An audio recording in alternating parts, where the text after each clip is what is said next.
Bonjour, je suis Denis Ville, je travaille à l'Aventure Citroën et je suis en charge des relations avec les clubs, les adhérents, la marque Citroën bien sûr, et nous mettons tout en œuvre pour bien mettre en valeur l'histoire de la marque Citroën.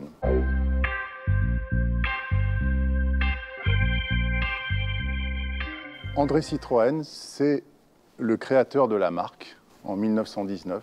C'est un ingénieur, c'est un homme qui voulait toujours le meilleur pour ses clients et démocratiser la voiture en faisant de la production de masse. Et dès le début de l'histoire de la marque, Citroën a fait des voitures confortables et innovantes. Ces innovations, elles sont restées dans l'ADN de la marque, une marque qui a de l'expérience, une marque qui fait différent des autres, au service du client.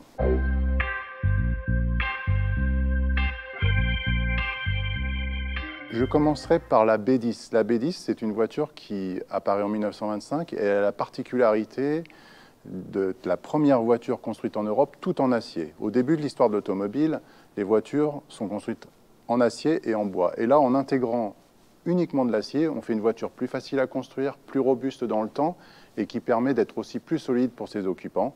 C'est une des premières innovations mises en place par André Citroën.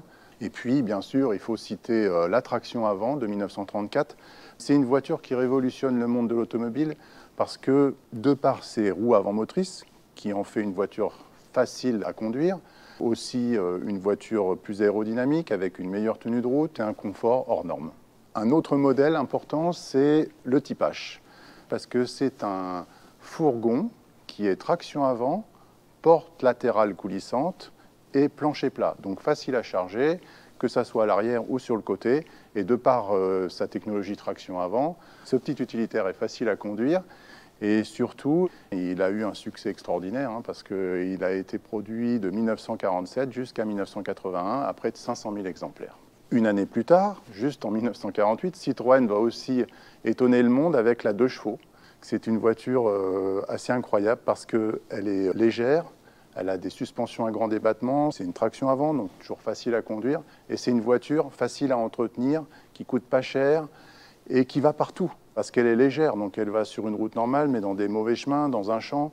Quelques années plus tard, Citroën ne s'arrête pas là et va présenter une berline révolutionnaire qui va prendre la suite de la traction avant, ça sera la DS, qui sera lancée en 1955 et qui va être produite pendant 20 ans, à près d'1 500 000 exemplaires. Et c'est une voiture avec ses suspensions hydropneumatiques. On a une assiette constante, on a un confort assez incroyable. Et elle sera remplacée en 1974 par la CX. La CX, c'est une voiture qui va reprendre la technologie de la DS. Et ce qu'elle va apporter, c'est encore plus de confort que la DS. Ça en fait une voiture presque royale, mais je dirais présidentielle. D'ailleurs, certains présidents français l'ont adoptée. Donc toujours là, le souci du confort, de la tenue de route et du bien-être du client. L'Axantia en 1993, elle aura 30 ans l'année prochaine. Et Citroën va encore aller plus loin parce que va associer à la suspension hydropneumatique la partie électronique. Donc là, toujours une innovation de Citroën. On n'oublie pas le confort, mais on met aussi en avant la sécurité. Tout comme un modèle plus récent, qui est le C4 Cactus de 2017. La version de 2017 va apporter une nouveauté parce que c'est sur cette voiture que va arriver le fameux système Advanced Comfort avec les suspensions à double butée hydraulique. Et donc, c'est de prendre un peu d'hydraulique, mais aussi un peu de mécanique et de faire un système malin, agile, qui permet de faire une voiture confortable à un prix très intéressant. Donc, pour moi, C4 Cactus, c'est aussi une voiture qui marque l'histoire de la marque. Nous allons commencer à fêter les 100 ans de la traversée du Sahara. J'ai parlé d'André Citroën tout à l'heure, c'est un homme qui voulait mettre en avant sa marque de différentes manières, par la publicité, par la promotion, mais aussi par les événements qui marquent. Et il a eu l'idée de lancer des voitures dans des terrains très difficiles.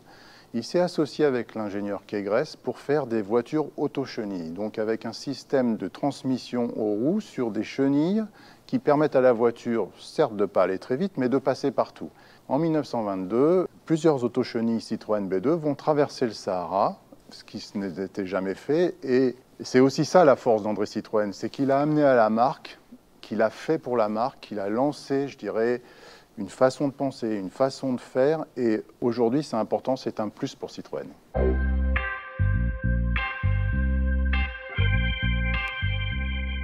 Le créateur de la marque, André Citroën, on sait que c'est un ingénieur, que c'est un communicant, que c'est aussi un sacré commerçant, mais c'est aussi un homme qui a aussi apporté une certaine forme de responsabilité sociale dans sa façon de gérer son entreprise, et notamment auprès de ses employés, ses nombreux employés dans les années 20-30. Et il a instauré quelque chose qui a duré jusque dans les années 60, c'était la possibilité pour un employé de Citroën de prendre un prêt immobilier à un taux avantageux. Et si le remboursement était, j'allais dire, dans les temps comme il le faut, les 6 derniers mois de remboursement étaient offerts par la marque Citroën. Et je trouve que c'est toute la grandeur d'André Citroën.